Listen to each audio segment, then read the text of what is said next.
सुरुवात आपण ह्या कंपोस्टिंगची सुरुवात 2017 साली केली.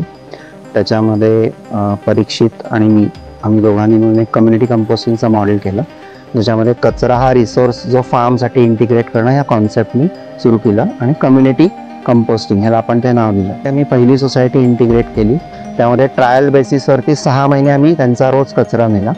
6 महिन्यानंतर त्यांनी रिव्ह्यू घेतला की मशीन घ्यायचं का ह्यांचं सोल्युशन घ्यायचं, आणि त्यांना लक्षात आलं की मशीन किंवा पिट्समुळं जे काही न्यूसन्सेस होते त्यांना दिसले नाही, म्हणजे उंदरघुशी नाही, त्यांना पार्किंगची जागा मिळाली आणि त्यांनी आपलं सोल्युशन कंटिन्यू केलं. सो पहिली सोसायटी जी आहे आपली ती ईशान नगरी आहे, ज्याचे 150 फ्लॅट्स होते. आपला ॲक्च्युली कॉन्सेप्ट असा आहे की पुण्याच्या अवतीभोवती जेवढे फार्म लँड्स आहेत त्यांना ऑर्गॅनिक मॅटरची गरज आहे, त्यांचे केमिकल फर्टिलायझरची एफिशियन्सी वाढवण्याची गरज आहे. त्याचा खूप मोठा प्रश्न आहे. रोजचा 900 टन पर डे हे जनरेशन आहे.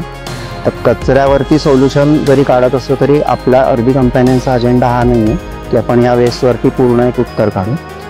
आपण काम करतोय ते सॉईलसाठी काम करतोय.